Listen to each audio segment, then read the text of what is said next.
안녕하십니까. SPNSTV의 정성입니다. 조준호입니다. 오늘은 마인드 마이너이자 시대예보의 작가이신 송기령님을 모셔봤는데요. 무슨 얘기 나눴죠? 대한민국의 미래, 효도의 종말, 학벌 우월주의, 그리고 AI의 미래성에 대한 이야기를 나눠봤습니다. 뜨거운 연장전 영상을 위해서라면 엔젤 투자자 멤버십 가입 부탁드립니다. 감사합니다.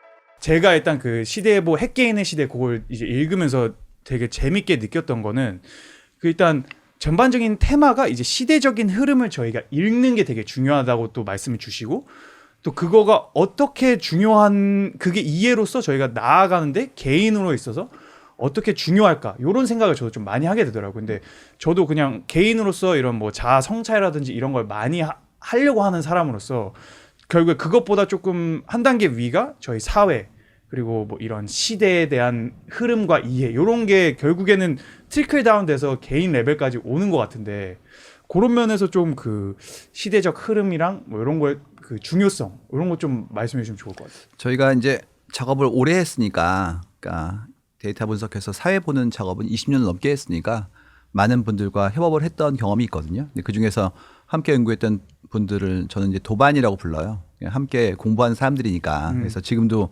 거의 매주 스터디가 있고 있는데 한번 꼭 오세요. 왜냐면 저희의 흐름을 그대로 설명해 주신 거예요. 출발은 뭐였냐면 이거였어요. 이 제품이 왜 안 팔리지? 뭐 이런 얘기들. 그다음에 또 어떻게 하면 좀 팔릴 수 있을까? 이런 얘기들. 좀 있으면 어떤 일이 벌어지냐면 사람들이 안 사는 데 이유가 있지 않을까? 사람들은 왜 안 살까? 더 나아가서 사람들은 사야 되는 건가 과연? 그러면 도대체 산다는 행위는 무엇이고 우리가 사는 삶에서 뭐 먹고 기도하고 사랑하고 이런 일상적 행위라는 건 어떻게 변하고 있지? 이러다가 드디어 시대까지 온 거예요. 그러니까 그걸 꽤 오랜 기간 동안에 이렇게 몸으로 부딪히고 머리를 깨지면서 했던 일인데 너무 짧은 시간에 정리를 해주셨어요. 네. 통찰력이 엄청나시네요. 네. 네. 도반으로 초대하도록 하겠습니다. 네. 감사합니다. 네.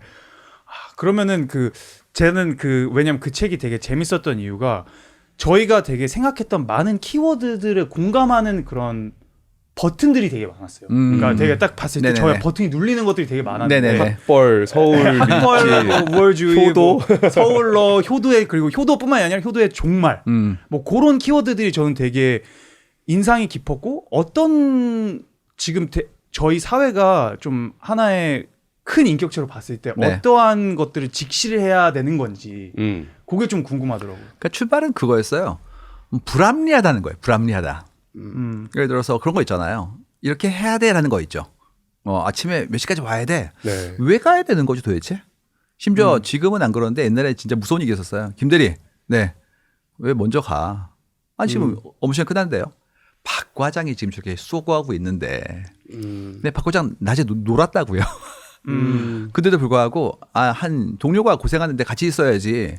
이건 말이 안 되는 얘기잖아요. 네. 근데 그런 일들이 지금까지 계속 있었던 이유가 도대체 뭐 때문인지에 대한 여부였죠. 그래서 왜 그럴까 봤더니 거기에는 많은 형태의 어떤 집단적인 우리의 삶의 방식들, 그다음에 나한테 주어진 의무라는 것들이 켜켜이 쌓여 있더라고요. 그러다 보니까 이게 과연 어떤 연유로 만들어졌고 그런 것들이 어떻게 변화해서 우리한테는 좀 어떤 심리적인 이완을 줘야 되는지에 대한 것들을 썼더니 이제 많은 분들이 저도요라고 얘기를 하신 거예요. 저도 힘들다라는 것을 고백하시면서 얘기가 된 거죠. 흥미롭게도 제가 시대예보라는 책을 썼지만 좀 깨어있고 빠른 분들은 이렇게 얘기하세요. 이건 예보가 아니라 중계다. 있는 그대로 보여주는 거기 때문에 예보란 말 하지 말고 중계라고 해라. 그다음에 재밌는 건 그 다음입니다. 이거는 내가 읽을 책이 아니야. 이거는 부장님이 보셔야지. 그렇죠. 부장님은 지금도 나오라고 하고, 네. 그 다음에 지금도 뭐 결혼해야지, 아이를 낳아야지 이렇게 얘기하시는데 그분이 보셔야 되는 거지. 우리는 이미 깨어 있는데 무슨 말씀을 이런 댓글이 나오면서 저도 그렇네요. 이제 많이 좀 공감을 하셨다는 거에 대해서 기뻤습니다. 그분들이 읽어야 어쨌든 변화에 조금 더 가까워질 수가 있는데. 그러니까 꼭 읽으셔야 되는데 잘 안 읽으셔서 문제죠.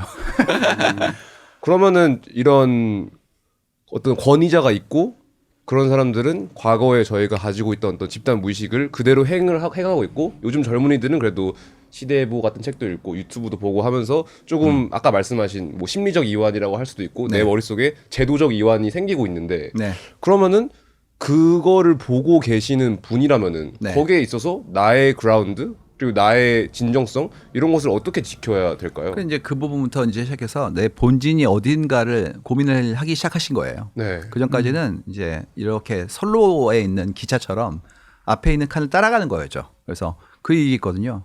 앞에 계신 분이 당신이 마음에 안 들겠지만 그게 너의 5년 후의 모습이라고. 그래서 그분이 하시는 행동에 대해서 아, 왜 저러실까 그랬는데 너도 조직에 있으면 저렇게 된다라는 무서운 얘기가 막 올라온단 말이에요. 무섭네요. 근데 지금 어떻게 되냐면 나 아니지. 난 그만둘 수도 있지. 그거 있잖아요. 밈 유명한 거. 안녕히 계세요 여러분. 뭐 이런 거. 도비 is free 이런 것처럼.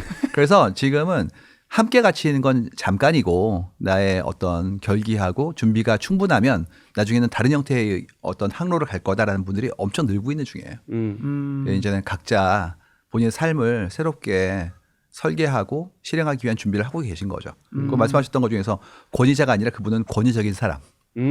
권위자는 오히려 억압하지 않습니다. 어떻게 다른 권위자랑 권위적인 사람이랑 어떻게 다른가요? 옛날에 이소구에서 그거 했었잖아요. 저 나그네 옷을 벗기고 싶으면 어떻게 해야 되는 거냐. 뭐 햇님은 따뜻하게 했고 바람은 불었다고. 네, 바람은 결국 졌죠. 네. 권위자는 전문성을 보여주고 포용력을 가지고 있으면 상대가 그만큼을 인정하고 거기에 대해서 합의해 주시는 거고 권위적인 사람은 상대를 믿지도 않고 본인도 취약하기 때문에 자꾸 엇박하고 굉장히 많은 형태의 압력을 행사합니다. 약간 선생님들이 떠오르네요.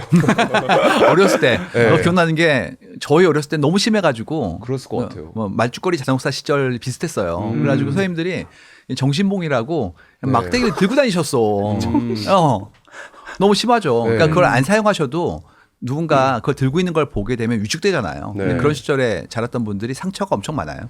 근데 조선 시대나 이런 데 보면은 네. 양반들의 네. 되게 청렴결백하고 네. 내 자신에 대한 존중이 있고 네. 그러기에 남한테 존중을 할 수 있고 네. 예라든지 이런 것이 저는 굉장히 깊은 문화가 있었던 것 같은데 어느새 그렇게 폭력적인 그런 압제 사회가 된 건지 그게 궁금해요. 그 시절에도 뭐 탐관오리 있었을 거고요. 사람 사는 게 마찬가지니까. 다만 이제 숭고하고 아름다운 건 늘 있었는데 얼마나 많은 사람들이 그런 문화를 지키거나 그만큼의 규칙을 내가 내 안에 생활에 넣었는지에 대한 부분으로 갈리지 않을까 싶어요. 조선 전기와 중기와 후기가 달랐을 것이고 또 지역마다 달랐겠죠. 저는 또 되게 재밌다고 느끼는 포인트가 그 시대 예보 아니면 뭐 시대 중계를 하면서 결국에 지금 사회가 어느 정도 붕괴가 되고 있다라는, 그러니까 체계적으로 조금 어느 정도 뭐 리올더일 수도 있고 네네네. 아니면은 뭐 리시프팅이 붕괴가 되는 거를 저는 많이 보고 있는데 그게 네. 저는 사실 어디서 제일 많이 보냐면 비트코인 아니면 뭐 유튜버. 네네. 그러니까 뭔가 저희가 기존에 이렇게 고전적으로 생각했던 사회의 밸류와 그거를 통해서 뭔가 금전적인 이득이나 사회적인 명성 네. 이런 거에 이제 패스가 이렇게 정해져 있었는데 어느 순간 갑자기 뭐 비트코인이 나오고 그다음에 유튜버가 나오고 그다음에 뭐 조금 더 안 좋은지 모르겠지만 올리팬스 뭐 이런 걸로 이제 네네. 사람들이 이렇게 막 그냥 자기 이런 성을 팔면서 갑자기 막 돈을 말도 안 되게 많이 벌고 막 스포츠 스타보다 더 많이 벌고 나는 9 to 5에서 1년에 6천만 원 버는데 얘는 코인 해가지고 하루에 6천만 원 버네 이런 식으로 이제 되는 그치. 거네. 그리고 뭐 이제 뭐 호날두는 막 20년을 막 완전 열심히 살아가지고 막 겨우도 아니지만 뭐 해갖고 그 자리에 갔는데 그 정도의 그냥 어떤 사람이 비키니 사진 파는 것만으로 그 정도 금전적인 이득을 이룬다는 게 뭔가 어느 면에서는 좀 우리가 기존에 이렇게 밸류했던 가치들에 대한 붕괴라고 생각이 되거든요. 네네. 그래서 저는 그거를 보면 그런 현상을 보면서 생각이 드는 거는 아 우리가 그래도 이런 붕괴가 되는 사회 안에서 어떠한 흐름들을 받아들이고 또 어떠한 흐름들은 지켜야 되는지 네. 그거가 되게 궁금하더라고요. 탈피해야 되는 것들과 또 새로 받아들여야 되는. 우리 프로그램이 되게 깊군요. 그러니까 오셨죠. 좋습니다. 이게 이제 현상하고 원인하고 대응하기 위한 나의 어떤 준비하고 다 다른 얘기잖아요. 네. 근데 어느 순간인가 동시에 문제가 오거나 현상이 나한테 느껴지면 그걸 다 해결을 한꺼번에 하고 싶어 하고 모든 것들의 문제가 하나인 것처럼 설명하고 싶어해요. 근데 그 안에 너무나 많은 레이어들이 이제 있는 거죠. 예를 들어서 그런 거예요. 사람들이 굉장히 많이 이렇게 큰 돈을 버네. 직거래를 해서. 그럼 연결되는 사람들이 이제는 서로 간에 연결할 수 있을 만큼의 네트워크를 갖게 된 거잖아요.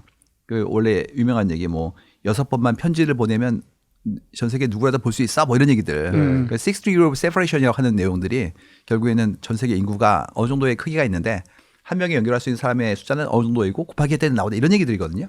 근데 그게 지금은 3단계 막 줄기 시작했어요.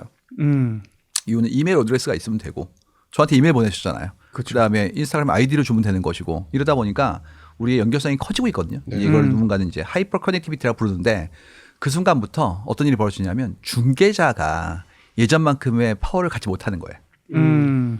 기억나는 게 95년도쯤에 웹이 나왔을 때 제일 먼저 힘들었던 게 누구였냐면 무역 종합 상사들이었어요. 그분들이 원래 수출 수입을 한 거예요. 그럼 이제 여기서 기름 사다가 여기다 주기도 하고 여기서는 이제 가발 만들어 가지고 주기도 하고 이런 거였는데 갑자기 양쪽 국가에 물건 파는 사람들이 보이기 시작하는 거예요. 그랬더니 갖다 파는 사람들은 필요 없잖아. 그쵸. 이러면서 이제 문제가 생긴 거였거든요. 똑같은 게 그 다이공이라고 그러잖아요. 중국에서 보따리 장수들. 이분들도 타오바오부터 뭐 테뮤 열리면서 그만큼 돈을 못 벌게 된 거예요. 이유는 양쪽에 전부 다 아이디가 보이고 상점이 클릭하면 되는데 왔다 갔다 인천에 오셔가지고 배로 끌어대는 분들은 물량도 안 되고 그만큼의 마진도 필요하게 되니까 어려워지는 거죠. 그래서 이 초연결이라는 게 개인에게는 엄청난 힘을 더 배가했지만 중개자들한테는 엄청난 힘의 약화를 만들어버린 거예요. 네. 그러니까 당연히 전 세계랑 연결돼 있으면 그런 유명한 얘기 있잖아요. 중국 사람들한테 뭐 100원만 봐도 이제 이런 일이 벌어지면서 개인에게는 큰 부를 만드는 사람들이 보이기 시작하는 거죠. 근데 이건 현상이에요. 네. 그럼 이제 출발은 뭐였냐면 현상은 개인이 벌게 되었다. 원인은 뭐였냐면 연결됐구나 이겁니다. 그다음에 대책이에요. 네, 오늘 그러면 나도 벌어야 되는 건가? 이제 이게 나오지 않습니까? 네. 흥미로운 건 꼭 다른 사람 따라 살아야 되나요?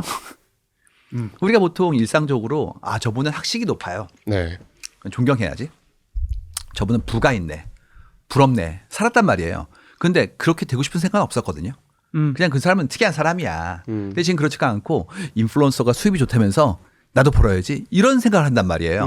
그럼 왜 그랬을까에 대한 부분들을 이제 바라봐야 되는 시작합니다. 이게 제가 생각하기에는 삶을 비교하자면 뭐 송기령님 작가님과 저의 삶을 비교하는 건 어렵겠지만 어떠한 돈이라는 매트릭은 딱 숫자로 저희가 크고 작고를 비교를 할 수 있는 거잖아요. 역시 네. 바로 나오네요. 이게 이제 가치가 함몰되고 단일한 가치로 사상되는 거예요. 그러니까 여기는 다양한 가치가 있죠. 예를 들어서 20의 장점은 뭐냐면 그냥 풍광도 옛날 그대로 남아 있고 하나하나가 앤틱이에요. 그렇기 때문에 옛날의 추억을 리마인드 시켜요. 제일 훌륭한 건 이 친구가 있어요. 그래가지고 이 친구랑 같이 있을 수 있으면 내가 그 비용 내는 건 아무렇지도 않아. 이런 경우가 있는데 그렇지가 않고 여기 한 평에 얼마예요? 이 순간부터 나머지 가치가 다 사라지는 거죠. 이 얘기했던 분은 누구였냐면 그 유명한 그 어린 왕자.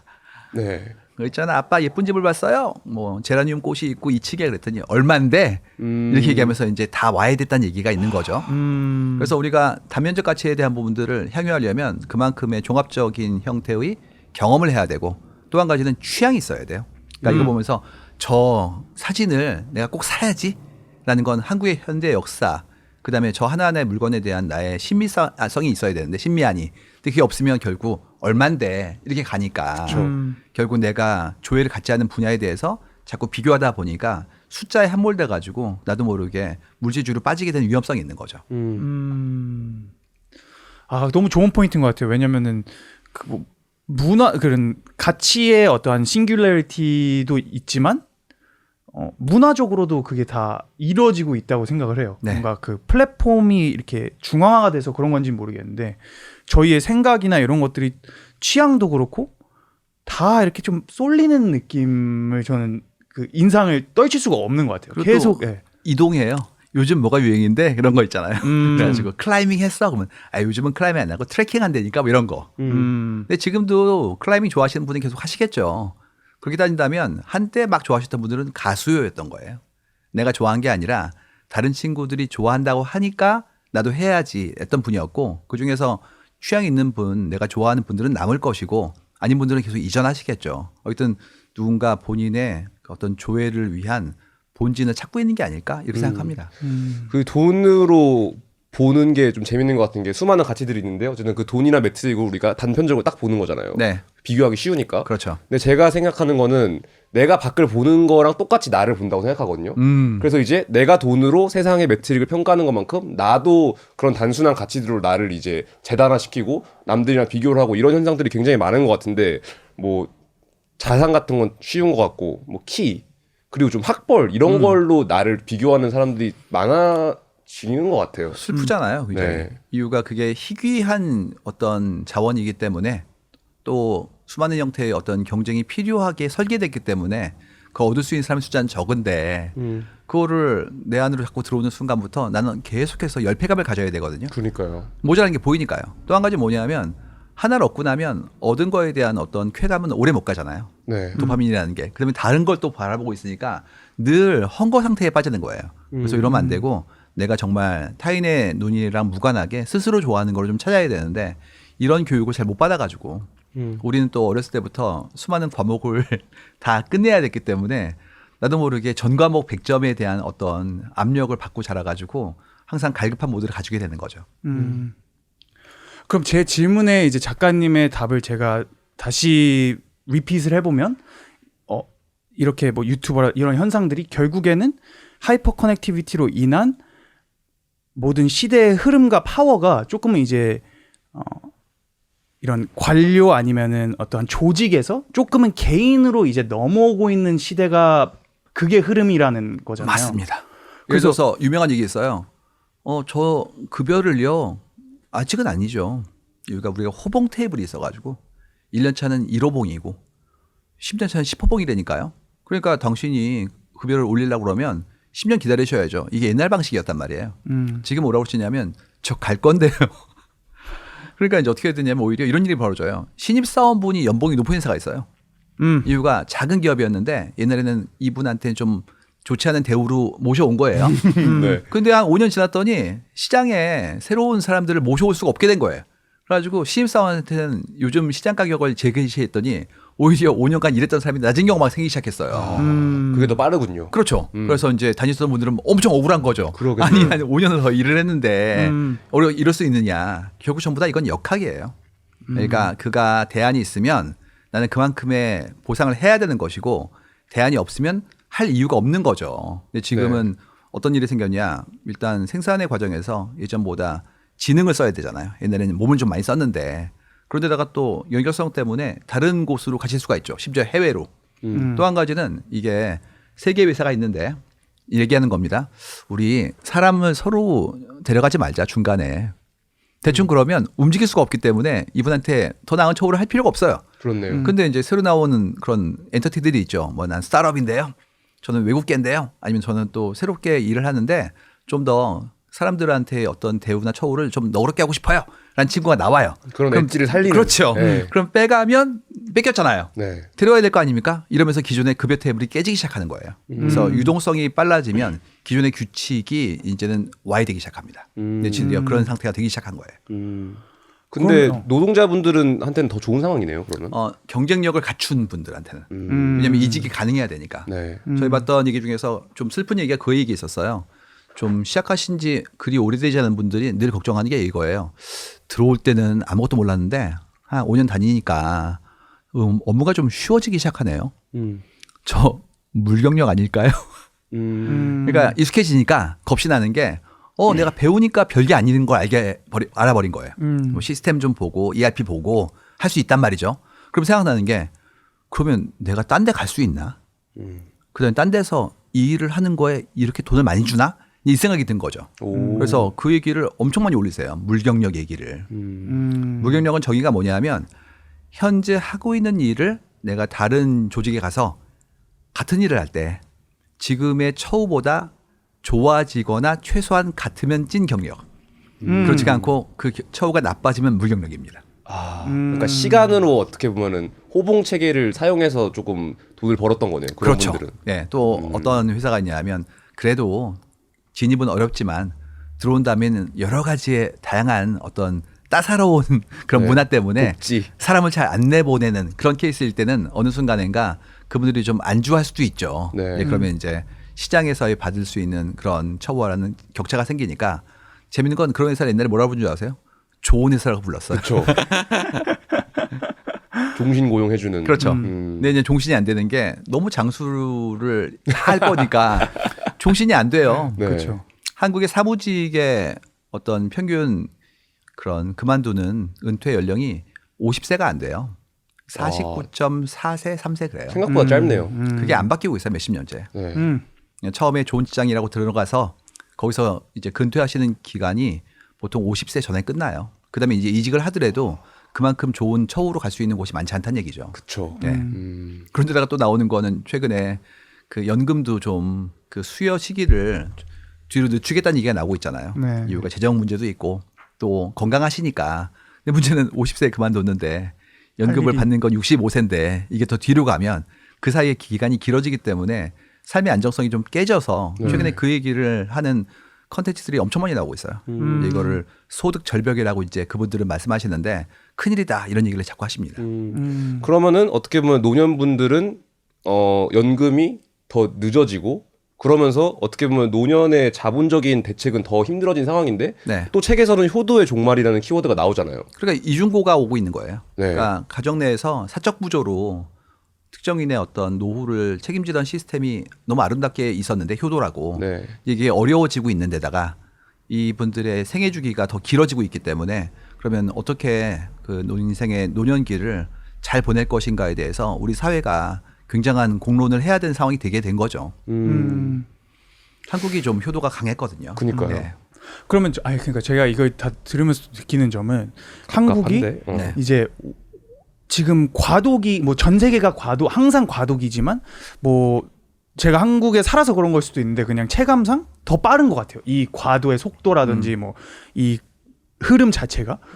그래서 뭐 이제 학벌 우월주의가 이제 조금씩 무너지고 예전 뭐 그게 저는 그렇게 믿다고 생각하는데 사실 실제에서 그렇게 뭐 플레이가 되고 있는지는 잘 모르겠어요. 네네. 그래서 그런 그 뭐 학벌 우월주의가 무너지는 것들, 뭐 효도가 이제 좀 종말되는 것들, 이런 거에 대해서 작가님이 개인적인 그 체감은 어떠세요? 그러니까 저는 그래도 좀 더 예전 시절을 살아본 적이 있고 그다음에 그분들과의 어떤 교류를 많이 했단 말이죠. 왜냐하면 비즈니스 필드도 그렇고 마찬가지로 연구에서도 있었으니까 그 변천에 대한 기억을 가지고 있거든요. 근데 가장 컸던 게 어떤 거였냐면 저희 어렸을 때는 아이들이 많았어요. 네. 일단 기본적으로.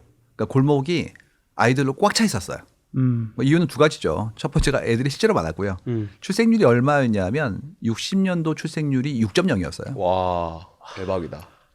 70년도가 4.5. 그러니까 만약에 부모님께서 대략 한 60년 생이시라면 그분들이 4남매이거나 5남매인 거예요. 맞아요. 네, 맞아요. 그죠? 네. 제가 얼마 전에 그 강연을 했더니 댓글이 그거였어요. 우리 엄마 아빠 두 분 다 6남매인데. 그러니까 두 분 다 정말 한국의 표준적인 형태의 가정에서 이제 살아오신 거죠. 요즘에는 세상에 이런 일이 나옵니다. 그렇죠. 6남매면. 그럼 생각해 보세요. 6남매면 그분들이 또 결혼을 다 했단 말이에요. 옛날에는. 맞아요. 그러니까 6남매면 자손이 이렇게 배우자까지 12분이 나오는 거예요. 그런데다가 또 그분들이 또 다 애를 낳죠. 그러면 보통 4, 5남매, 3남매를 낳단 말이에요. 왜냐면 80년도 출생률이 2.86이에요. 네. 그러니까 거의 3명 정도 나는 거였어요. 그러면 이제 6명이 결혼해서 12명이 됐고 그다음에 그 6쌍이 다시 또 3명씩 나니까 또 20명이야. 네. 그러면 이분들이 거의 12명 더하기 20명이니까 30명이 있는 거예요. 그러면 할머니 할아버지 계시면 이 두 분 중에서 또 한 분은 또 일찍 돌아가시고 네. 남자분들 수명이 짧으니까 평균적으로 여성분 한 명 남으시면 이분을 30명이 돌보는 거예요. 그러면 사실 한 달에 3만 원만 내면 되겠는데요? 그렇죠, 그렇죠. 아주 빠른 계산. 네, 넷플릭스 네. 느낌인데? 구독제로. 챗 GPT 정도죠. 네. 그 다음에 또는 뭐냐면 찾아뵙는 것도 이번 주는 큰 집이 좀 찾아뵙고 그렇네. 네. 이래도 늘 다복하단 말이에요. 그 말이에요. 옛날 방식이 그거예요. 다복하다.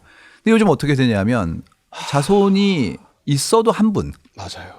그 다음에 그 두 분이 동시에 생존 활용률이 매우 높고 심지어 이 양쪽 분들의 할머니 할아버지도 살아계실 확률이 높아요. 그러니까 사실적으로 이 두 분의 생애 주기상 평균 수명을 지금은 80세 후반인데 넘어갈 것 같고 100세 가까이 할머니 할아버지도 살아계시면 얼마의 기간 동안에 이 한 분이 그걸 모셔야 되는 거예요. 그렇죠. 이건 불가능해요. 그래가지고 뭐라 하게 되냐면 효도를 종말시키라는 얘기가 아니라 효도를 유지할 수가 없다. 그렇기 때문에 자손에게 이렇게 부탁하는 형태인 사적 부조가 아니라 이제는 사회 안전망이 좀 많이 활성화돼야 될 것 같다는 얘기를 쓴 거예요. 네. 근데 이제 언어로 쓸 때는 좀 충격을 드려야 되니까 효도의 종말이라고 말씀을 드린 것 뿐이었죠.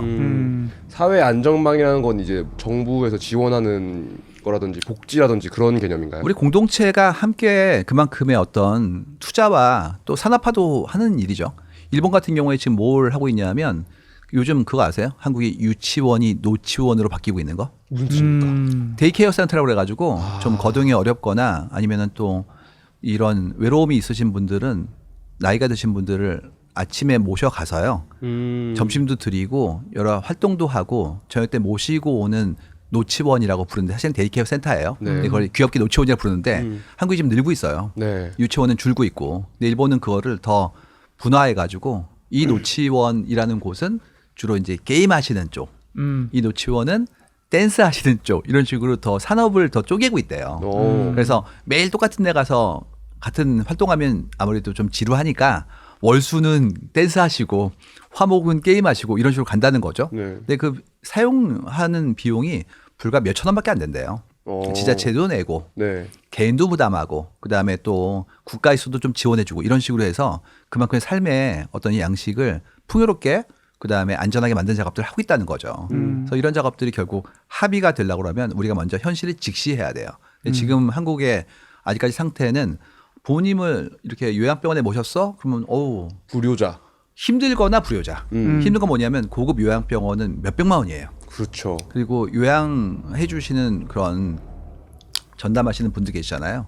도와주시는 분들. 네. 이분들한테 드리는 어떤 보상이 몇백만 원이에요. 그렇죠. 그렇죠. 그러니까 한 분을 모시기 위해서 굉장히 많은 비용이 들거나 아니면 국가에서 지원해 준 쪽은 너무 열악해가지고 죄스럽거나 이 상태란 말이에요. 그렇지가 않고 시설에 가시더라도 인권과 비용에 대한 부담이 좀 합리적이고 그다음에 그분이 시설에 가기 전에도 이런 형태의 활동할 수 있도록 우리가 계속해서 그런 주목을 하려면 먼저 현실을 이해하고 합의하는 작업들이 있어야 됩니다. 이 얘기를 들으니까 저희 촬영 전에 잠시 송기령 작가님이랑 말씀을 나눴는데 우리 모두 마음의 빛이 많다라는 말씀을 하셨어요. 너무 많아요. 네, 너무 그래서 많아요. 그게 좀 마음의 빛이라는 게 좀 무슨 뜻이고 어떤 것이 있는지 설명해 주시면 좋을 것 같아요. 제가 작년에 연말에 굉장히 큰 기업의 어떤 연말 행사에 가서 강연을 하게 됐어요. 이제 그런 일을 왕왕 하니까. 근데 이제 제가 강연을 드리기 전에 대표이사 분들이 모이셔가지고 덕담하시는 일이 있었거든요. 근데 이제 큰 기업이었기 때문에 몇 명 오셨어요. 대표이사님들이. 뭐 작은 계열사, 큰 계열사에 오신 거죠. 한 분씩 얘기하세요. 그랬더니 이렇게 얘기했어요. 지난 한 해를 돌아보니까 시간이 빨리 갔네요. 너무 죄송해요. 이유가 가족에게. 이유가 너무 바빠가지고 그만큼의 시간을 못 낸 게 너무 죄송해요. 두 번째 선생님 뭐라고 하셨냐 하면 이렇게 얘기했어요. 너무 죄송해요. 우리 그 일하고 계신 동료들에게. 이유가 밥 한 끼 잘 못했고 다 많으니까. 그런데다가 너무 바쁘기 때문에 사내 행사를 잘 못해서 죄송해요. 세 번째 분은 뭐라고 하셨냐면 죄송하다고. 이유가 그랬더니 경영 환경이 너무 안 좋은데 더 노력해서 했어야 되는데 뭐 주주나 여러분들한테도 참 책임을 뭐가 그렇게 미안해요. 사죄 파티네요. 네. 거기 사업 잘한대거든요. 네. 그래가지고 일종의 연말 셀러브레이션 같은 자리였어요. 네. 근데도 불구하고 말하기 시작하는 게 미안하다는 걸 시작하는 거예요. 그래서 제가 아니 저렇게 열심히 살아오셨고 저 많은 사람들을 고용하고 심지어 이익을 내기 위해서 노력했으니까 칭찬받아야 되는 사람들인데 미안한 걸 찾고 있더라고요. 근데 우리가 지금까지 분위기가 그런 거였어요. 이런 식이죠. 아빠 저 수학 잘 맞았는데요. 국어는 뭐 영어 또 이것도 있어요. 저 국어는 잘하는데요. 그러면 옆집 영희가 수학을 잘하는데 그 친구보다 뭐자 계속해서 완전체도 아닌 완벽한 인간에 대한 상을 줬고 그걸 전부 다 개인에게 돌린 거예요. 노력을 지금까지. 네가 안 한 거다. 노력하면 할 수 있어. 이러면서 가졌던 압력에 따르는 어떤 죄책감 내지는 빚이 너무 많아가지고 항상 미안해하는 사회를 만들었다는 게 너무 슬펐다는 거죠. 그분들은 굉장히 성공하신 분들이거든요. 사회적 눈으로 봤을 때. 그럼에도 불구하고 늘 미안해하는 게 이건 건강하지 않다 이런 생각이 들었습니다. 제가 생각하기엔 약간 좀 그렇게 되는 이유가 완벽한 인간상을 만들어 놓고 어쨌든 거기서 달려가는 것을 약간 미덕으로 생각하는 사회의 분위기가 있는 것 같은데 제가 생각했을 때는 약간 거기서 나 완벽한 인간상 안 할래. 나는 사과 안 하고 미안해하지 않고 나는 나를 떳떳하게 살 때 빌런? 이러면은 빌런이 돼. 이러면은 약간 개념 없는 사람이 된다고 해야 되나? 그치. 그래서 그렇게 느끼기가 좀 어려운 것 같아요. 맞아요. 그렇기 때문에 이 생각을 동시에 해야지 이 긴장이 좀 많이 풀리는 거지. 혼자 하면 그가 전환기에 엄청난 비난이라든지 압력에 의해서 상처를 받죠. 그래서 이런 책을 통해서 이런 형태의 컨텐츠를 통해서 계속해서 생각을 해보자는 거예요. 이걸 왜 하고 있을까에 대한 부분들을. 더 나아가서 래퍼를 할 건데 수학을 해야 되는 거냐에 대한 부분들은 뭐 그럴 수도 있고 아닐 수도 있죠. 그쵸. 근데 랩이 뭐 화성이라든지 그 안에 들어있는 아주 견고하고 긴장감이 있는 형태의 무언가를 위해서는 필요할 수도 있겠지만 그쵸. 아닐 수 있잖아요. 네. 그러면 안 해야 되는데 그냥 또 종과목을 하라고 하니까. 그리고 심지어 래퍼가 수학을 배우면은 그 다른 면에서 어쨌든 뇌는 한정적이잖아요. 그래서 이걸 수학으로 채우면 딴 거를 못 채우는 그 오퍼튜니티 코스트가 분명히 있단 말이야. 근데 네. 그거를 되게 그러니까 뭐 수학을 하면서 뭐 당연히 뭐 좋은 영감도 있겠지만은 그거를 시간할 때 다른 거를 하려 해서 오히려 이거를 다른 영감으로 채우는 게 더 효율적일 수 있는 건데 그거를 되게 간과하고 네. 그냥 뭔가 어떠한 그 틀에 계속 네. 이거를 주입을 시켜다 보니까 이게 다양성을 그냥 아예 없애는 그런 느낌인 거예요. 그래서 모든 네. 수학 과정을 잊었어요. 아, 왜 지워야죠. 네. 지워야지 그 빈 공간이 생기니까. 근데 정말 저희 도반으로 한번 오십시오. 그 비슷한 얘기가 있었던 게 제가 아는 아이들을 위한 파운데이션 이사장님이 계신데 네. 그분도 이제 성공한 사업가예요. 근데 그 얘기를 하셨어요. 여러 분을 만나고 보니까 사교육이 엄청 압력이 센 곳보다 오히려 이렇게 좀 한적한 도시에 있는 친구들이 창의적이라는 거예요. 왜냐면 그랬더니 심심해서 사교육이 너무나 밀집된 곳은 스케줄이 정해져 있대요. 그래서 영어 끝났니? 수학 가야지. 심지어 뭐 그 배우는 종이접기 배워야 돼. 이러면서 이게 움직인다는 거예요. 종이접기까지 배워요. 그럼요. 컨베이 벨트 이렇게. 그래서 또 한 가지는 뭐냐면 재밌다. 재밌는데 가야 돼. 이유가 그 다음 코스가 정해져 있다고. 그러니까 몰입을 제한하는 거죠. 그러니까 어느 순간인가 이게 수동적인 형태의 인간이 돼가지고 이번엔 또 수학이구나. 뭐 90분인가? 스위칭을 하더라도 내 의지가 아닌 상태로 간다는 거예요. 근데 너무 슬프다. 좀 한적한 지역은 애들이 심심해. 그래가지고 재밌는 걸 들고 오면 너무 재밌어가지고 또 딴 거 할 것도 없고 몇 시간이고 간다는 얘기죠. 근데 이게 칙센미아의 플로우, 이 몰입의 얘기거든요. 몰입의 총량이 있으려고 그러면 그한테 여유가 있어야 되고 시간을 그만큼 쓸 수 있도록 허락해야 되는데 자꾸 여러 개를 넣으니까 이게 넘쳐 흘러버리는 거예요. 그래서 수학이 나쁜 게 아니라 수학을 하다가 다른 걸 못하게 된 게 이제 문제가 되는 거죠. 수학만 하는 게 나은데. 그렇죠. 정말 수학을 좋아하면 수학만 하면 되죠. 근데 오히려 그런 게 사실은 미래 인재 또 뭐 인재 얘기를 하는 게 이미 이 소셜 스탠더드에 내가 젖어 있는 것 같긴 한데 그게 조금 더 미래 인재에 가까운 것 같긴 하거든요. 근데 이게 어떤 거죠? 확률 이슈를 자꾸 얘기하세요. 그러니까 어떤 게 앞으로 유망해질 거니까 하겠습니다. 이런 얘기를 하시는데 꼭 그렇게만 흘러가지 않는 것 같고요. 또 한 가지 뭐냐면 내가 일정 수준 이상의 어떤 임계를 넘어야 이제 프로페셔널리 그만큼의 가치를 설명하고 요구할 수 있잖아요. 그러려고 그러면 뚫고 나가기 위한 노력과 재능과 시간이 필요한데 이거 여러 개에서는 쉽지가 않겠죠.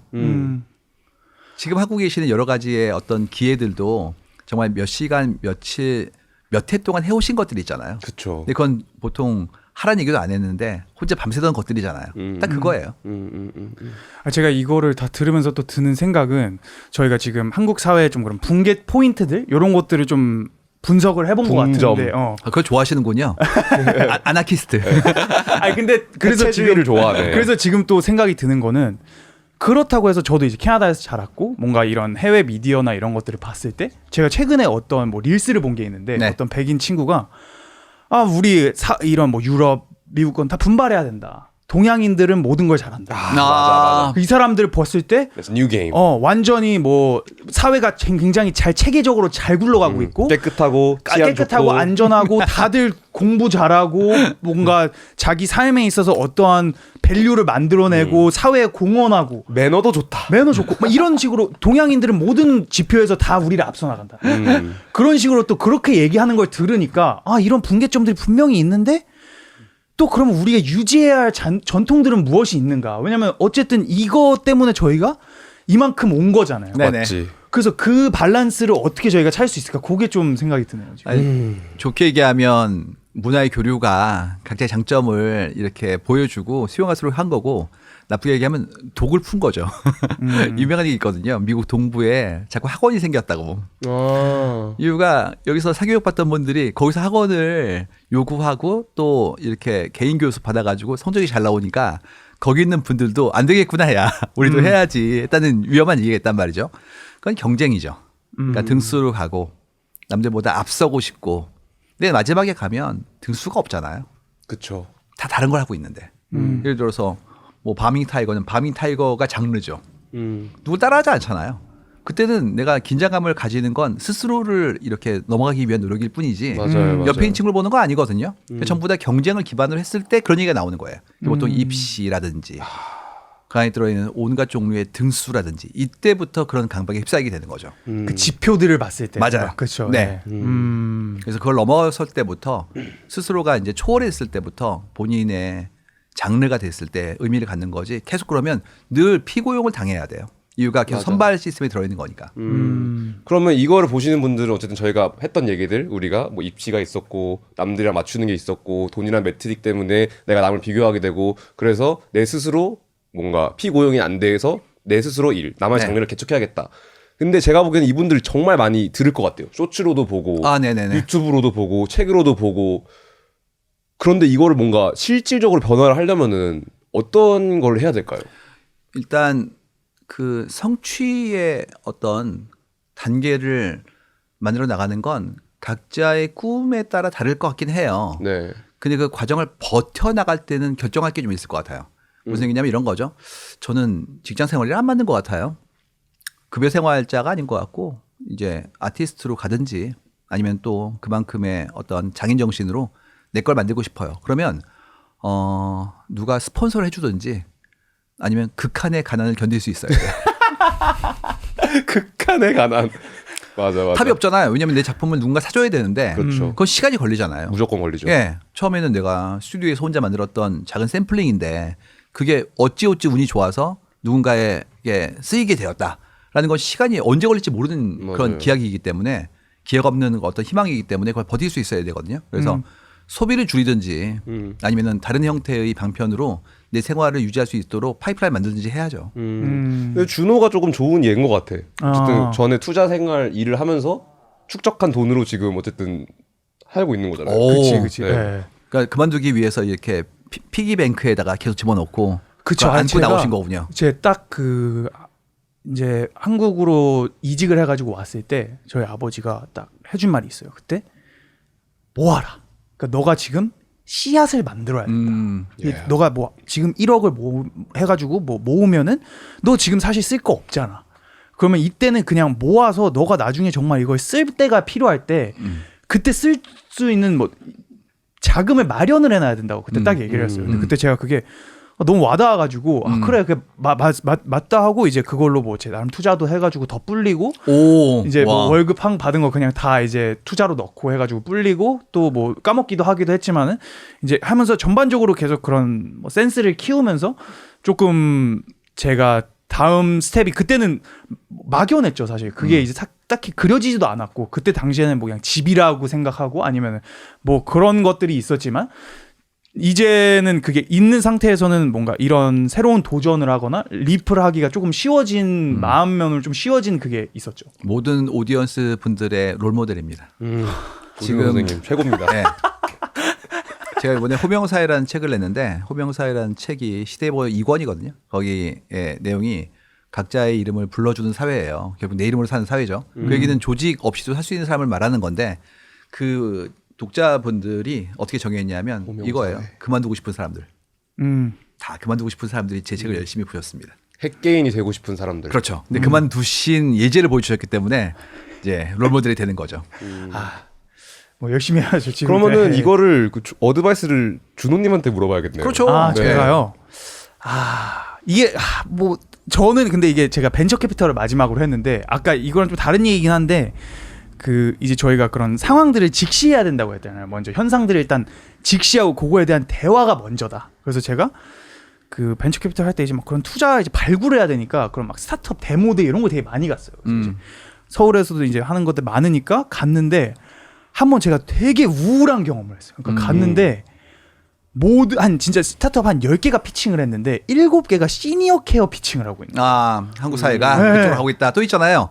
반려동물. 그쪽 엄청 많이 맞아요. 나옵니다. 반려동물, 아이를 안 낳으니까 시니어 케어. 음. 우리 막 이런 요양 이런 센터 그리고 뭐 종목 추천인데 뭐 65세 이 시니어 분들이 이제 연금 받기 전까지 이런 하니까 이 사람들을 위한 기글 뭐 만들어줄 수 있는 그런 플랫폼이 나와야 된다. 뭐 이런 것들이 한 7개가 나오는데 제가 그걸 보고 제가 벤처 캐피털에 들어갔을 때 이제 실리콘밸리 뭐 이런 우리 한국 사회가 나아갈 막 테크 뭐 AI 뭐 이런 거를 생각을 하면서 갔는데 이제 막상 가보니까 현실이 이거에 우리가 되게 오히려 과거를 보고 있구나. 되게 이게 뭔가 미래가 나아야 가상이 아니라 뭐 이게 당연히 미래긴 하지만은 뭔가 이런 걸 보면서 되게 우울했어요. 왜냐면 제가 하고 싶었던 거에 대한 그 괴리감이 그때 딱 와닿았던 것 같아요. 스티브 잡스를 하고 싶었는데 나는 뭔가 이런 걸 막 되게 막 파이어리하고 막 젊은이들끼리 막 으쌰으쌰하고 막 되게 이런 것들을 꿈꿨는데 막상 그런 분위기가 아니다 보니까 이게 내가 직실한 거죠 그때. 내 이 현상을 보고 내가 꿈꿨던 게 아니다.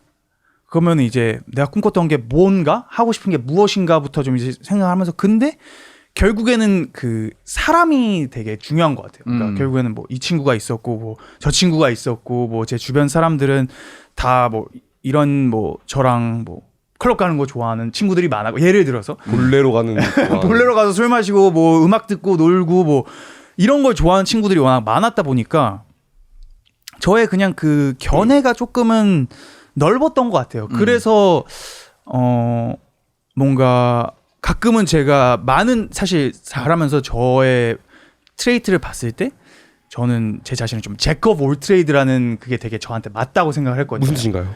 그게 이제 뭐 카드가 이제 보면은 뭐 에이스부터 이렇게 E까지 있는데 이제 팔방미인 근데 잭이 보통 이제 A 마이너스 정도 되는 포지션이잖아. 근데 이제 근데 A 마이너스인데 뭐 클로버도 A 마이너스고 하트도 A 마이너스고 뭐 다이아도 A 모든 다방면으로 A 마이너스인 거야. 평균 8점 느낌? 그렇지. 평균 8점으로 이제 제너럴리스트라고 하는데 보통 그 내 업계에서는 뭔가 커버리지가 제너럴리스트 이런 게 있었어. 그래서 항상 저는 좀 제너럴리스트에 가까웠거든요. 모든 거에서 막 이렇게. 근데 그거를 되게 원망했던 부분도 많아요. 왜냐면 나는 뭔가 왜 이렇게 하드 스킬이 없고 모든 게 다 소프트 스킬이고 내가 너처럼 아니면 현재 형처럼 뭐 기타를 잘 쳐. 아니면 뭐 랩을 기깔나게 해. 그럼 난 이걸로 먹고 살 수 있는 건데. 그 하나에 뭔가 무기가 없다 보니까 이거에 대한 되게 고민도 많이 했다가 근데 이제 요즘 그 시대는 오히려 그런 제너럴리스트가 더 중요해지는 시대가 되는 것 같아요. 왜냐면 이제 어떤 것들을 이렇게 다방면으로 할 줄 알고 그래서 뭐 이게 답이 될 줄 모르겠는데 저는 그런 프로세스를 되게 많이 거쳤어요. 뭔가 나의 그런 자아 성찰 내가 뭔가 뚜렷한 뭔가 무기가 없는데 그거 자체를 어떻게 내가 무기로 만들 수 있고 그거에서 어떻게 가치를 창출해낼 수 있고 그렇다 보니까 사실 여기까지 온 거거든요. 그러니까 뭔가 내가 뭔가 해가지고 막 기깔나게 막 예능을 만들고 이런 것도 없지만 할 수 있는 게 뭐가 있어? 그냥 되게 제너럴하게 모두와 어떠한 제너럴한 대화를 하면서 이게 어떻게 우리가 이걸 풀어봐가지고 어떤 걸 만들어 볼 수 있을까? 뭐 그렇게 했던 것 같아요. 그래서 하자면은 자아 성찰 그리고 그 말씀해주신 그런 조직으로부터의 뭔가 셀프 임파워먼트 그게 되게 키웠던 것 같아요. 그러니까 조직에서 일할 때는 아까 말씀해주신 뭐 그런 홍대병 걸린 회사원들이 있잖아요. 그 제가 그런 사람이었던 것 같은데 그거를 이렇게 어쨌든 자아 분열이라고 생각하거든요. 어느 수준에 이게 내가 이걸 좋아하는 자아가 있고 생계를 위해서 한 존재 이게 있는데 그러면은 또 이게 멀티태스킹이라 요거에 100%도 안 되고 요거에 100%도 안 되는 되게 그 미드 포인트에서 밸런스를 찾아야 되는 삶이란 말이에요. 네네. 근데 그러면은 되게 그 자기 자신을 인파워하는 거에 있어서 한계가 분명히 보여요. 제가 생각했을 때는. 그래서 이거를 합치자 그냥 어떻게든 일단 던져서 합쳐서 나 자신 개인으로의 뭔가 힘을 쏟아야겠다. 그게 되게 저한테는 키였어요. 그러니까 말씀해주신 그런 물경력 이런 거 난 있으면 안 돼. 그거를 끊임없이 제 자신에 견제를 하고 그냥 내가 그냥 뛰어들어서 나 자신한테 힘을 줘야겠다. 제가 그 준호가 이직하는 거를 저는 친구 한 3, 4년 됐으니까 지켜봤는데 한 번은 이런 이직이 있었어요. 뭐였냐면은 어떤 뭐 독일계 투자 회사인가 그랬는데 돈을 많이 준대요. 너무 일이 편하대요. 그래서 자기는 싫다는 거예요. 그렇죠. 그래서 저는 예. 좋은 거 아닌가? 어쨌든 투자자라는 게 뭔가 제가 느끼기에는 되게 좀 글래머러스하고 좋은 직업인 것 같은데 물경력이 되기가 결국엔 싫었던 것 같아요. 그치. 그래서 실제로 뭔가 연봉도 깎으면서도 일의 업무는 훨씬 더 높은 회사로 이직을 한 걸 보고 확실히 그런 거에 대한 생각이 있구나 이렇게 그러니까 느꼈던 적이 있습니다. 투자를 안 하는 투자사는 나쁜 거예요. 그러면 이제 계속 체크만 하고 뭐 배 언젠가 오겠지 그러면서 있으면 난 경력이 사라지거든요. 회사야 상관없지만. 맞아요. 그래서 언제나 자기 일을 사랑하고 늘 내가 손으로 뭘 할 수 있는 상태가 돼야지 편해지는 순간 회사는 몰라도 나는 위험해지고 있는 겁니다. 내가 하는 일을 항상 어려워야 돼요. 맞아요. 근데 저도 그럼 그러면서 작가님이 아까 말씀하신 게 되게 흥미로웠던 게 이제 회사 생활을 되게 길게 하셨잖아요. 네네. 근데 책을 이제 핵개인의 사회를 출판을 하시면서 관두시게 됐다고 들었는데 그러니까 그거는 사실 그 오랫동안 동료들과 함께 굉장히 귀엽고 예쁜 회사를 해왔는데요. 하면서 이제 공부했던 것들을 정리해서 내는 일을 하게 된 거예요. 그래서 책을 한 권, 두 권, 세 권, 네 권을 쓰게 된 거죠. 그러니까 이게 10년 넘게 걸렸어요. 처음에 냈던 책이 2012년도였으니까 그때부터 한 3년 주기로 내다가 이제 10년 넘었으니까 좀 새로 써봐야지. 그래서 이제 두 번째 10년을 준비하면서 썼던 책이 시대해보였어요. 근데 시대해보를 다 쓴 다음에 이번 시대해보는 제목을 뭘로 할까? 그래서 하다가 핵개인이 오고 있구나. 뉴클리어 인디비주얼. 뉴클리어 패밀리도 이제 오래됐으니까 개인으로 가는구나라는 걸 알게 된 거죠. 제목을 딱 쓰고 책이 딱 나왔는데 생각이 든 게 나는 핵개인인가? 라는 생각이 든 거예요. 그래서 그날 관뒀어요. 회사를. 어쨌든 그 조화를 이루셨네요. 그러니까 스스로 제 책에 감화된 거예요. 내가 책을 쓰고 내가 읽어보죠. 그럼 제가 독자가 되잖아요. 그러면 제가 했던 얘기에 제 로직이 몸 안으로 합의가 돼요. 그전까지 머리로 생각했었는데 이제 몸으로 들어오는 거예요. 그래 오늘 핵개인의 시대가 나는 뭐 하고 있지? 그러면서 이제 책 나오는 그 첫날 지금도 기억해. 9월 25일 날 저는 이제 충분히 했으니까 하겠습니다. 그만하겠습니다라는 말씀을 드리고 이제 정리를 한 거죠. 그냥 다 관뒀어요. 학교도 관두고 다 관뒀습니다. 그러면은 회사를 다니시면서 강연도 하시고 네. 책도 쓰셨던 거네요. 그렇죠. 그러면은 그 시간 분배는 어떻게 하셨어요? 이제 방법이 하나 있는데요. 이런 거예요. 어떤 일을 하고 계세요? 그랬을 때 회사원이죠. 강연도 하니까 강연자이기도 하죠. 책을 쓰니까 저자이기도 하죠. 그러면 이제 이게 세 개가 분산되거든요. 네. 근데 그렇지가 않고 내가 하는 일은 무엇인가를 정의해 봐요. 한 가지로? 그렇죠. 나는 말이야 데이터를 보고 있네. 그렇지. 데이터 사이언스라고 부르지. 근데 데이터를 보는 기법은 데이터 마이닝이에요.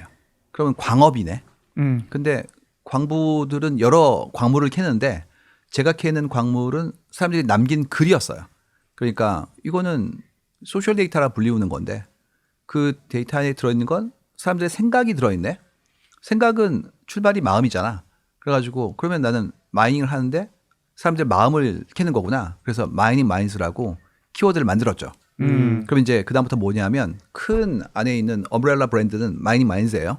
그걸 가지고 사람들 만나면 그게 하나의 뭐 컨설테이션이고 강연을 하면 그건 강연이 되는 것이고 책을 쓰면 그거는 저술이 되는 것이고 그냥 그 채널링이 다른 거네요. 그렇죠. 그래서 원소스 멀티유즈라는 개념으로 쓰기에는 좀 진부하긴 한데 어쨌든지 간에 제가 하는 활동에 대한 표현 방법이라고 정의한 거예요. 오 멋있. 나도 이런 거 하나 만들고 싶은데. 마인드 마이너. 네. 그러니까 뭐 코이닝 하나 하셔야 될 것 같은데. 그러니까요. 근데 이미 오메가 사피엔이 있으잖아요. 오메가 사피엔 중. 저는 그냥 개인입니다. 그 이름을 지으실 때의 스토리가 있지 않았었어요? 한 번에 안 있었죠. 나왔을 텐데. 예. 있었죠. 근데 너무 어렸을 때 제가 음악을 시작했어가지고 네네. 중학교 때 지은 이름이에요. 그럼 그래가지고 뭐. 그게 지금 예. 유지되고 있는 거라 뭔가 엄청나게 막 깊은 의미를 투입하진 않았는데 생각해보니까 그냥 오메가 사피엔 중이긴 하네요. 네. 근데 그게 또 처음부터 오메가 사피엔이 아니었을 거 아니에요? 그쵸. 그 변천에 어떤 이유가 있었을 거 아니에요? 그게 사실 멋있는 이유는 아닌데 네. 원래는 에입이라는 단어를 썼었어요. 아. 이름에서 에입 유인원. 약간 유인원처럼. 예. 그게 약간 좀 막 에입 쉿 이런 것도 있고 제가 그때 약간 분노가 많았어가지고 화를 막 야 이러면서 그래가지고 뭔가 에입 거기에 왜 꽂혔는지 모르겠는데 지금 생각해보면 되게 신기하다. 근데 그랬는데 키스 에입이라는 래퍼가 나왔어요. 근데 마침 그 래퍼가 이제 그 잊지마란 노래로 제가 그 당시에는 뉴저지 뉴욕에 있었는데 거기에 한인뿐만 아니라 그 힙합 씬 전체를 다 타격한 거예요. 그 노래로. 그러니까 사실은 뭐 케이팝 전에 케이팝인 거죠. 네. 그래서 이제 저는 한국인인데 이름도 에이비니까 키스 에이비랑 자꾸 이렇게 어디서 따왔구나. 아. 이렇게 하는 거예요. 내가 먼저인데. 내가 먼저인데. 어. 원래는 키스 입시가 키드 애쉬였습니다. 그래서 아. 제가 먼저긴 했어요, 실제로. 실제로. 그래서 좀 억울하더라고요. 그래서 내가 진화해야겠다. 음. 에입 다음에 뭐지? 호모사피엔이네. 아하. 근데 호모사피엔 우리 다 호모사피엔이잖아요. 그래서 그거는 싫은 거예요. 그래서 오메가 사피엔. 오메가가 이제 그릭 알파벳의 알파의 최종이니까. 오메가니. 네, 그거죠. 그리고 사피엔스에서 단수를 만들어야겠다. 이런 식으로 해가지고 뭔가 진짜 최종 인간이 돼야지. 이런 생각으로 지었던 것 같아요. 인류의 미래네요. 아, 그럼 생각해보니까 네. 복수가 아니라 단수라 핵개인에 가깝기도 하네요. 그러니까요. 이미 본인의 자존을 충분히 가지고 계셔가지고 본인을 정의하신 거라서 가지고 계신 거죠. 각자 다 이름을 지어보라는 얘기를 이번 호명 사이트 때 더 많이 하고 있는 중이에요. 제 명함 보시면 명함에 조직이 없이 그냥 마인드 마이너 써 있거든요. 결국에는 조직 없이 갈 거니까 마지막에는 그래서 미리 지어보시라는 얘기를 꼭 좀 드리고 싶어요. 아니면 어떤 일이 벌어지냐면 자꾸 우리 회사의 임원이 롤모델이 돼요. 아. 근데 그분도 결국 그만두시잖아요. 그쵸. 그러니까 그만둘 사람을 롤모델로 삼다는 건 너무 슬픈 얘기니까. 그래서 그 조직을 넘어서 나를 어떻게 설명할 것인가를 바라보면 결국 공동체인 우리의 어떤 사회를 바라보게 되고 요즘 더 크게 보시는 게 생태계까지 보시니까 훨씬 더 우리가 생각하는 함께 살 수 있는 공존에 대해서 내가 기여하고 그만큼 필요한 사람이 될 수 있는 것이죠. 그럼 준호님은 어떤 저도 호명으로 그래서 요즘 좀 생각을 호를 해봤는데 한번 지어보시죠. 그러니까 이게 해외에서는 미리 많이 쓰이고 있는 텀인데 팟캐스터가 아직 한국에 뭔가 자리 잡질 않은 아, 그래요? 그 텀인 것 같아요. 왜냐면 팟캐스트라는 그 시장 자체가 되게 새롭고 하니까 뭐 캐스터도 있고 뭐 기자도 있고 이렇지만 팟캐스터라고 자기 자신을 이렇게 셀프 타이틀하는 사람은 많이 없더라고요. 그래서 뭐 팟캐스터 PD 정도? 네. 논텀도 좋은데요. 새로 크리에이션 해보시는 게 좋은 게 나중에 말씀하신 것처럼 이 일을 내가 해봤다고 하는 사람들이 많이 나오거든요. 그러면 이제 미리 좀 설명을 해놔도 사람들이 인지를 잘 못해요. 그래, 그런 거 있잖아요. 뭐 장춘호 가면 뭐 족발집 많은데 너무 어디는 많아요. 뭔지 모른다고. 네. 그쵸. 그래서 타임스탬프 걸어놓는 것보다 아예 없던 텀을 만드시는 게 좋아요. 그럼 무엇이 네. 조준호 씨를 팟캐스터로 만드는 겁니까? 이야. 이야. 호명이 어려워.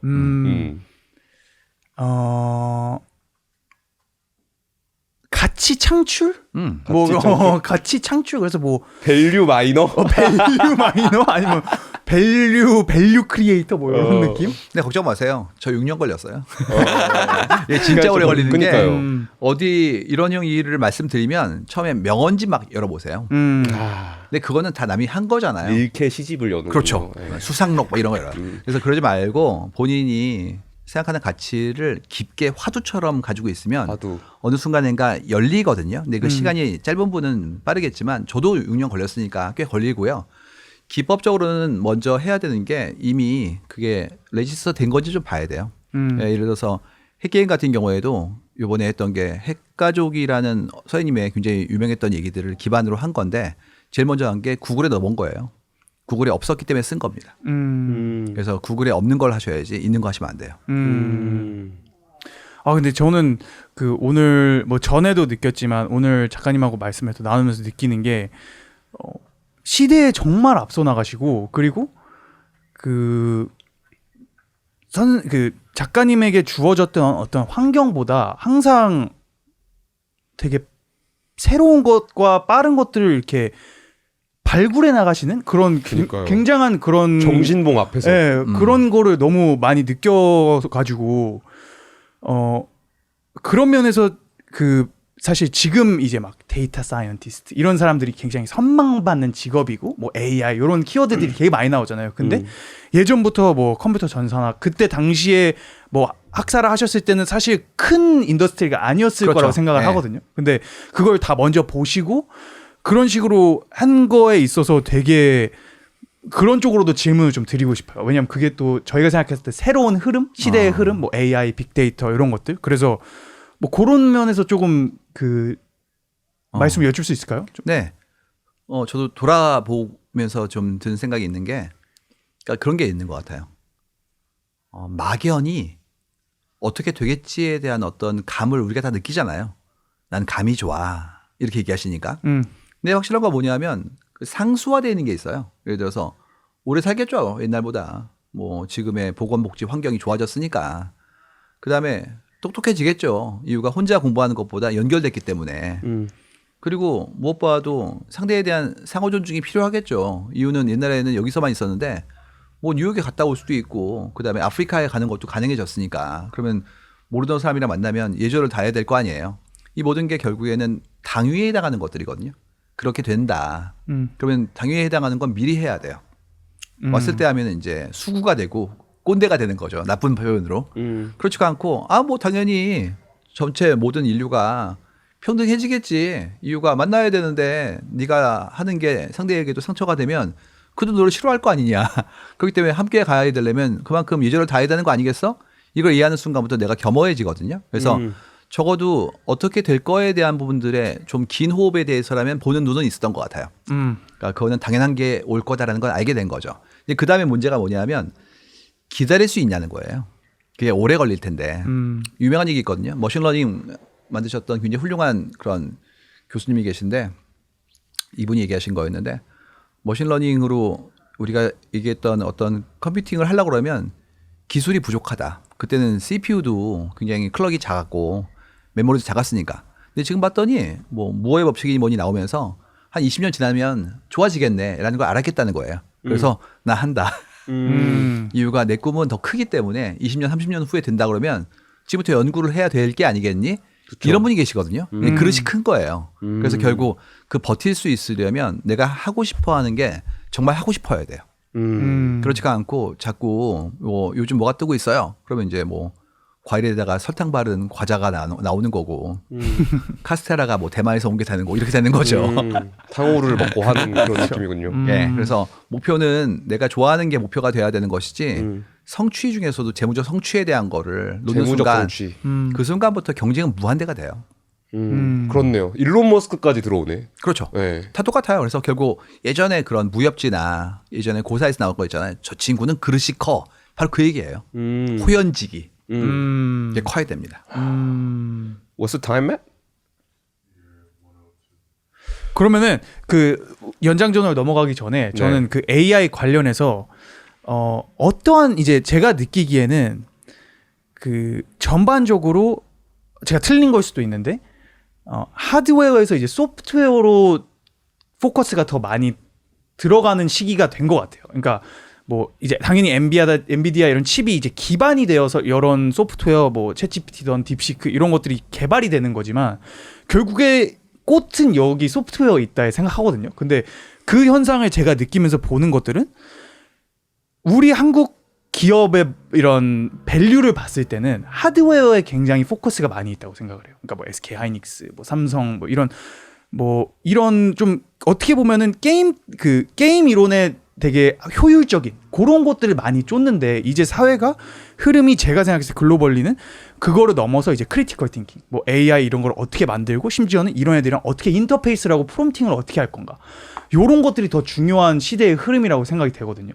그래서 그게 일단 저의 이론이 맞는 건지 그거부터 좀 듣고 싶어요. 그러니까 이게 메슬로의 욕구 이론처럼 기존에 있었던 가장 중요한 어떤 생존의 것들이 끝나고 나면 그 이상의 부가가치로 움직이잖아요.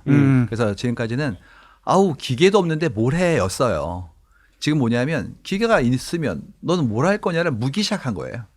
그래 기계 줬어. 그러면 이제 너는 그다음에 뭐 할 거니? 그러면 처음에야 판타지 더 나아가서 그만큼의 어떤 새로운 희망 때문에라도 내가 투자를 하고 매진하겠죠. 근데 챕터를 2로 넘어가는 순간부터 좋아 이제 할 수 있었는데 그게 어떤 형태의 ROI가 나오는 거야? 우리 삶을 어떻게 바꿀 거야? 이래준 후속이 나오잖아요. 안 그러면 하이프 사이클이 돼버리니까. 그 단계에 진입할 만큼 우리의 발견이 꽤 작지 않은 것으로 판명이 난 거예요. 처음에는 AI가 벌써 몇 번이고 있었어요. 그 겨울에 혹독함이 된다. 해보니까 안 되네. 된다며 왜 안 되는 거야? 이러다가 진짜 되는데?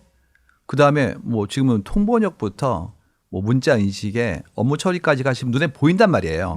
그러니까 지금부터 골드마인이 열렸는데 그 골드마인에서 누가 더 잘 캐낼 거냐. 캐낸 거를 그냥 바로 줄 거냐, 정제해서 줄 거냐. 그 다음에 뭐 티파니나 아니면 뭐 반클리프처럼 그거를 단순히 보석이 아니라 어떤 심볼이라든지 스테이터스에 대한 부분으로 끌어올릴 거냐. 이제 여기까지가 이제 쭉 기다리고 있는 거예요. 근데 어떤 국가는 빨리 가는 거고 어떤 국가는 천천히 가는 거고 어떤 국가는 엄두를 못 내는 거죠. 이유가 이게 단순한 게 아닌 게 하드웨어가 있고 소프트웨어가 있고 애플리케이션이 있고 다시 부가가치는 그 위에 또 있잖아요. 뭐 정신적인 부분들 브랜드까지 있으니까 이거를 다 하려고 그러면 이게 전제가 돼요. 근데 이것도 없는데 이 다음을 어떻게 꿈꿀 수 있겠습니까? 한국은 꿈꿀 수 있을 만큼의 지금까지 경험이라든지 인프라를 갖추고 있으니까 우리가 그거에 대해서 초조해하고 있는 거예요.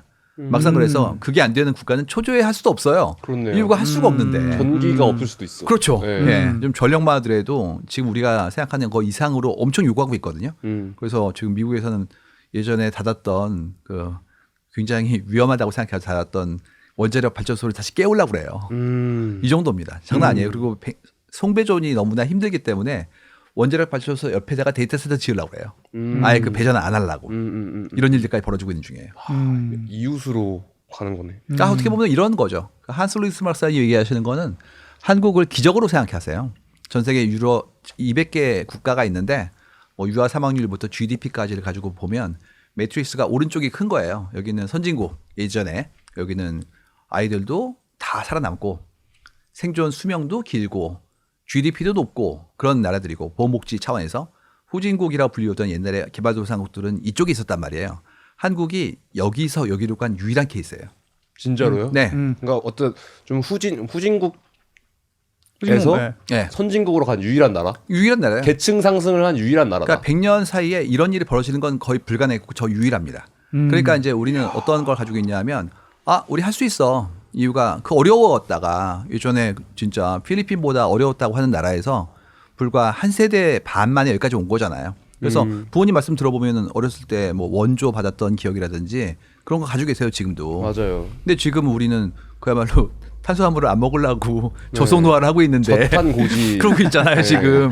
그래서 이게 어떻게 본다면 엄청난 축복이자 행운인데 거꾸로 그러니까 뭘 가지고 있냐면 우리가 모든 분야에서 그만큼의 수위를 가져야 된다는 강박을 좀 가지고 있는 거예요. 근데 이 부분은 사실 강박을 넘어서 생존 이슈가 좀 있기 때문에 안 할 수는 없을 거고 다만 그거를 국가 레벨에서 해야 되는 것이냐 개인의 레벨에서 해야 되는 것이냐 기업이 할 것인가에 대한 부분들에 수많은 논쟁과 그다음에 거기 따르는 어떤 안타까움이라든지 현실에 대한 극복에 대한 노력들이 있겠죠 이제. 근데 이게 어려운 게 인프라도 있어야 되고 사용자들의 인텔리전스도 있어야 되고요. 그다음에 산업의 부가가치가 그쪽을 향해 있어야 돼요. 수요도 거기에 그럼요. 예. 네, 그걸 통해서 내가 부가가치를 이룰 수 있어야 거기에 투자를 하는 것이지 그렇지 않으면 투자를 못 하니까요. 그렇죠. 네. 근데 저는 이 얘기를 들으면서 되게 뭐 사회적으로 연결이 되는 게 그 뭐 AI 요 예를 들어서 이게 그 한국 사회로 연결이 되는 게 저희가 이제 이때까지 말씀 주신 그런 하드웨어 성립 요거는 이제 우리가 끝난 것 같아요. 그러니까 뭐 끝났다라기보다는 성공을 한 거죠. 이 단계까지. 이 하드웨어 이 기반을 까는 거에는 우리나라가 이제 성공을 했고 이제 그 다음에 어떻게 갈 것인가 이거에 대한 그 고민을 해야 되는 시기에서 이제 사람들이 굉장히 초조해하고 긴장하고 뭐 이런 것 같은데 제가 생각했을 때는 그 작가님이 말씀하시는 그런 뭐 이런 현상들을 보고 조금 더 우리가 크리티컬한 띵킹을 하고 조금은 그런 시스템에서 벗어날 수 있지만 게임 티오리 옵티멀하지 않은 그런 행동들을 하는 게 유일하게 저희가 그 다음 레벨로 갈 수 있는 어떠한 해결책이 될 수 있지 않을까라고. 그러니까 이제 이게 AI 산업이라고 해서 AI를 만들고 진흥하고 중흥하는 형태의 산업이 있고 AI를 이용한 산업이 있죠. 예를 들어서 이런 거예요. 컴퓨터 만들었구나, 메모리를 만들었구나, 그다음에 AI 소프트웨어를 만들었구나. 이거는 정말 AI 산업이에요. 근데 그렇지 않고 난 사무직인데 AI를 쓰니까 일이 쉬워졌네. 이거는 AI를 기반으로 했던 다른 산업의 인파워먼트에 해당하는 부분이거든요. 근데 지금 이슈는 앞에 있는 부분들뿐만 아니라 두 번째도 상당한 이슈가 올 거예요. 앞에 있는 부분들은 선택할 거예요. 예를 들어서 우리가 CPU를 만드는 작업들은 안 하지도 않지만 하지도 않는다고요. 모바일 CPU는 만들었지만 그렇게 많이 쓰이진 않았고 그다음에 그쪽 시장에 대해서라면 오히려 미국 기업들이 더 잘하고 있고 그다음에 파운드리는 대만이 잘하잖아요. 그러니까 그거는 협업 같은 거예요. 그래서 내가 할 수도 있지만 다 잘하는 친구가 있으면 걔네가 하는 거고 그다음에 모르면 내가 할 수도 있지만 그건 반드시 해야 되는 건 아니라는 얘기였죠. 근데 그게 아니라 AI를 기반으로 내가 우리의 업무를 바꾼다. 이건 반드시 해야 되는 거예요. 이유가 경쟁사가 해요. 그러니까 내가 안 하면 경쟁력을 잃게 된다고요. 뭐 투자회사에서 일해보셨겠지만 선물 투자하고 싶어도 정보가 있어야 될 거 아니에요. 근데 걔가 만약에 무장하면 나는 뭐 안 하면 안 돼요. 뭐 하이퍼 트레이딩 들어오기 시작하면 내가 손으로 하면 지잖아요. 그쵸. 그렇기 때문에 이렇게 가는 순간부터는 거의 안 할 수 없는 구도로 가는 게 전산업으로 갈 거란 말이죠. 그래서 세컨 웨이브가 더 무서운 거예요. 거기까지 가는 순간부터 이제 말씀하셨던 크리티컬 싱킹으로 가기 시작합니다. 근데 이게 한국 교육 제도와 좀 연결되는 게 있는데 그 얘기 있거든요. 그거 아세요? 어렸을 때 몇 시까지 학교 가셨어요? 8시 반? 8시 9시 40분 8시 정도였던 것 그죠? 같아요. 저희 때는 8시 그다음에 고등학교 때 7시 반. 어떤 선생님은 7시까지 오라고 하셨어요. 그다음에 몇 시에 학교 가셨어요? 3시. 우리 때는 언제였냐면 밤 10시. 야자. 네. 반드시 해야 돼요. 자율학습이 아니야. 자율이라고 쓰지만 타율이야. 네. 그걸 끝나고 노소실 갔어요. 그래서 막 12시, 1시까지 이랬단 말이에요. 그러면 아침에 7시 학교에 가서 밤 10시에 끝나요. 그래서 한때 뭐가 나왔냐면 지금 없어진 프로인데 Replace Believe It or Not이라고 믿거나 말거나 프로가 있었거든요. 거기 한국 고등학교 나왔었어요. 아. 믿거나 말거나. 한국에 고등학교가 사실일까요? 있는데 아침 7시에 가서 밤 10시에 와요. 믿거나 말거나. 거의 불가사의 정도로. 예. 세상의 모든 일도 아니야. 이거는 믿을 수 없다는 그런 데 나왔단 말이에요. 아, 그래서 그거는 보면서 영혼이 죽는 시스템인데. 간 거예요, 그냥. 맷돌에. 그니까. 그래서 아직도 많은 분들이 얘기하시기를 일찍과 늦게가 오래 해. 이 얘기를 하고 있거든요. 근데 근면하면 이제 끝나가고 있어요. 뭐 RPA도 있고 수많은 형태의 에이전트 나오잖아요. 지금부터는 루틴한 건 전부 다 소프트웨어가 해요. 그리고 심지어 공장에서도 지금 휴먼 비슷하게 생긴 휴머노이드 넣으려고 그러고 있잖아요. 그럼 이제 일상적 행동에 대한 부분 중에서 단순한 건 전부 다 로봇으로 갈 거예요. 그 해야 될 일은 뭐냐면 아까 얘기했던 굉장한 수준의 어떤 깊은 고민, 크리티컬 싱킹이라고 할 수 있는 어려운 사고에 대한 부분들 이쪽으로 가야 되는데 이거를 한국 사회에서 어떻게 이렇게 진흥시킬 건지 또 어떻게 가르칠 건지, 가르칠 수 있는 건지에 대한 게 이제 인류에게 숙제로 다가올 겁니다. SPNS TV 팟캐스트 시청이 점점 중요해지겠네요. 네. 뭐 그 얘기는 그럼 저희가 2부에서 좀 더 연장전에서 저희가 조금 더 네. 집중해 볼까요? 네. 지금 엄청 재밌는 질문이 올라왔는데 요 답변을 연장전에서 듣도록 하겠습니다. 예, 예. 시청해 주셔서 감사합니다. 감사합니다. peace. SPNS 정렬 신호로 바뀌었습니다. 네, 1번